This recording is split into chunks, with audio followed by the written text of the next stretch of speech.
What would happen if I told you that almost everything you take as real is just a projection? That the life you live, the people who show up, the opportunities that open up, and even the problems that seem to chase you are not accidents, but the result of something much deeper that you were never taught in school. For centuries, those who guarded this knowledge were persecuted, ridiculed, or directly eliminated. Why?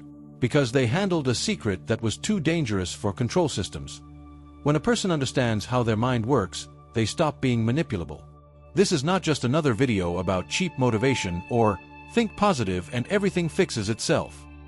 It's an immersion into the metaphysical principles that have governed the universe since the beginning, revealed by mystics, alchemists, and sages from different eras, and today, increasingly supported by modern scientific discoveries. There is one central idea that runs through all of this. The mind governs experience. Not as a cliché phrase for social media, but as the master key that opens the door to your true power. From Hermetic teachings to quantum physics, the message repeats itself in different words. The reality you perceive is a reflection of your state of consciousness. Why do you think manuscripts were burned, Gnostics were hunted, and wisdom was turned into rigid dogma? Because a human being who masters their inner world is a human being who will not kneel before any external system. And now the uncomfortable question is, are you willing to look beyond the veil? If you're watching this, it's not a coincidence. Synchronicity has brought you here. Something inside you is beginning to awaken. Come with me on this journey as we unearth the principles they don't want you to remember. But be careful. Once you see the truth, you can't pretend you don't know it anymore. #the hidden origin. When the ancients already knew the truth. To understand the real reach of the mind, we have to go much further back than official history, beyond the dates you memorized in school and the superficial explanations traditional science gives us to keep us satisfied. We have to go back to the point where wisdom stopped being public and became secret. The story of the mind as the source of reality begins with the ancient Hermeticists. In the temples of Egypt, in hidden chambers where only initiates were allowed, a revolutionary idea for that time, and for ours, was taught. The all is mind. The universe is mental. It wasn't poetry. It was a literal principle. Everything that exists arises from a primordial mind. According to this view, the universe is like a vast ocean of mental energy, and each thought, each emotion, is a wave that disturbs its surface.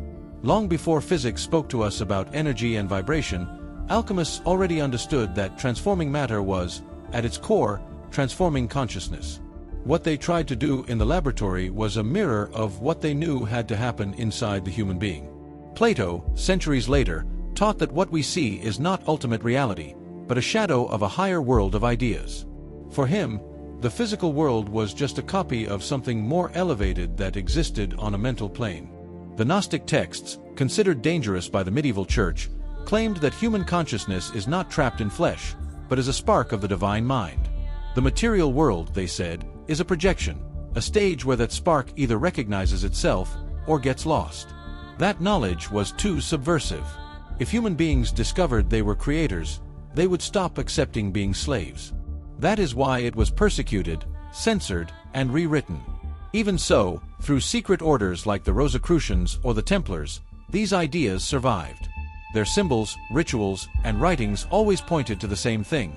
To influence the external world, you must first govern the inner world. Over time, some philosophers began to brush up against these truths through reason. Giordano Bruno, burned at the stake, argued that the human mind is an extension of the cosmic mind. Descartes, with his "I think, therefore I am," placed the mind as the foundation of being, although he never fully explored its creative power. All of this seemed like ancient history, until science was forced to stare something uncomfortable in the face. When modern science starts to catch up with the mystics. In the 20th century, quantum physics shattered the comfort of the mechanical view of the universe. The famous double-slit experiment showed something disturbing. Particles changed their behavior depending on whether they were observed or not. In other words, the observer could no longer be considered a simple spectator. Their presence altered the result. What the ancients described in symbolic language, science began to glimpse in formulas. Reality is not a fixed block, but a field of possibilities that solidifies according to the consciousness that looks at it. We are not loose pieces on a predetermined board. We are part of the board, and also part of the mind that imagines it. And here appears the secret so many tried to erase. The universe is mental, and your mind actively participates in its construction. ### The universe is mental. What it means for your life. We've reached the core of everything. If the universe is mental, what does that mean for you? First, it means understanding that mind is not just the brain or a collection of random thoughts.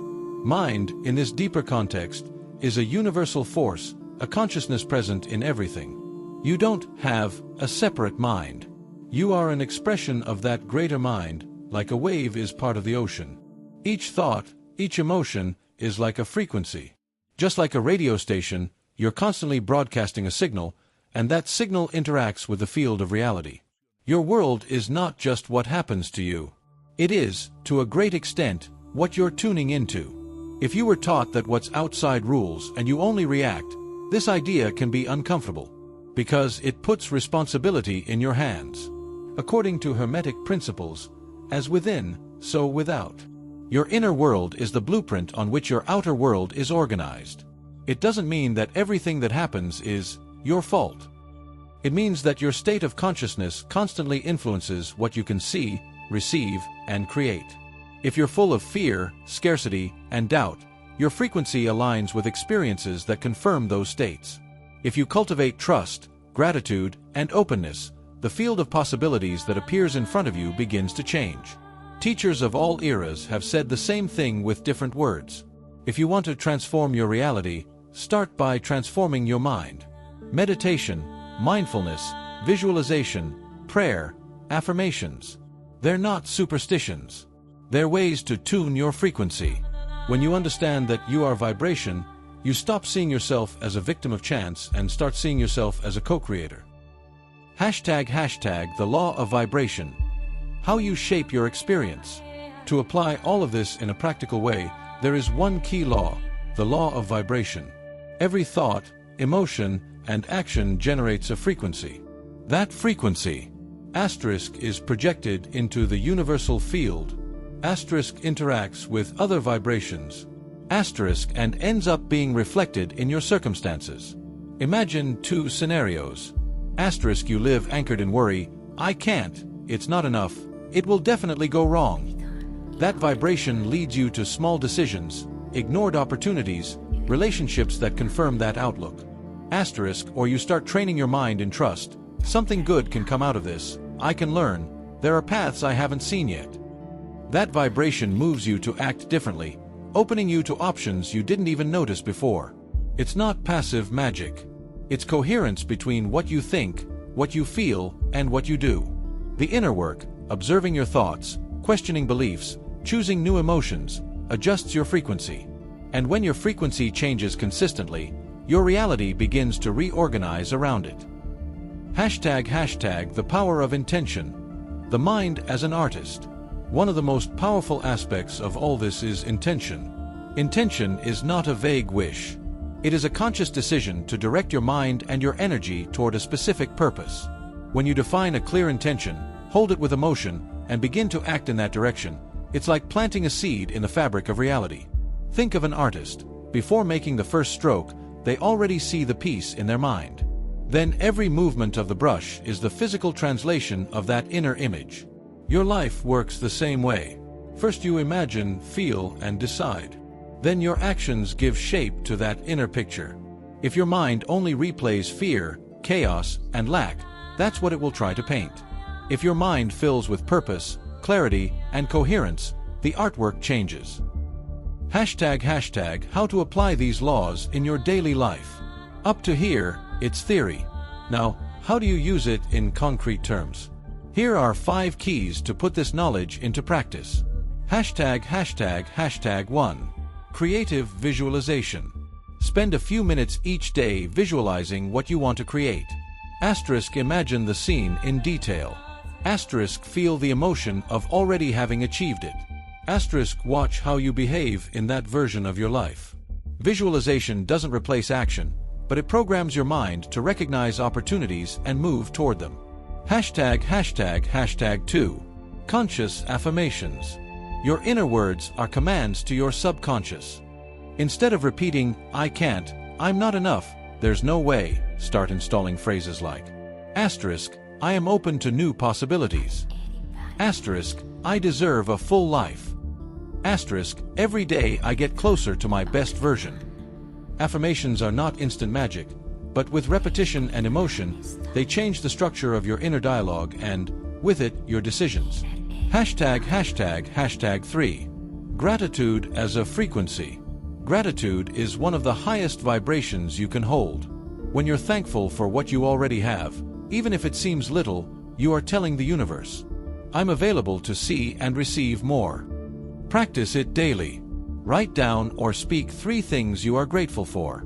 Your mind begins to focus on what works, and that expands that same energy. ####4. Law of attraction, in motion. Thinking and feeling are necessary, but not enough. Without action, everything remains in potential. If you have a clear intention, ask yourself, asterisk, what is the next coherent step toward this? Asterisk, what small action can I take today in that direction? The universe responds when you move from thought into action. It's a collaboration. You take a step, life opens a door. ###5. Clear and specific intentions. Being vague creates vague results. It's not the same to say, I want things to go better, as, asterisk, I want to increase my income by X amount in the next 6 months through this project, learning these skills and offering this value. Asterisk. Clarity directs your mind, filters your decisions, and sends a precise signal into the field of possibilities. ### Your role in this mental universe. When you integrate all of this, the message is simple and brutally honest. You are not an accident. You are not just the result of luck or fate. You are a co-creator. The mind is not an accessory, it's the engine. What you think, feel, and do, repeated day after day, carves the shape of your reality. This knowledge is not here for you to blame yourself for your past, but to take responsibility for your future. The real revolution doesn't start outside, it starts within. When you change how you think, how you feel, and how you act, the universe responds. So the question is no longer whether the mind creates reality. The question is, what are you going to do with that? You can let this information remain just another interesting idea, or you can use it as a turning point. Start today to asterisk observe your thoughts, asterisk choose new beliefs, asterisk practice visualization, gratitude, and intention, asterisk and back it all up with coherent action. If this message resonated with you, it's not random. You attracted it. Remember, the universe is mental. Your mind is the interface, and your life is the result. Whatever you do from now on, you're creating that too.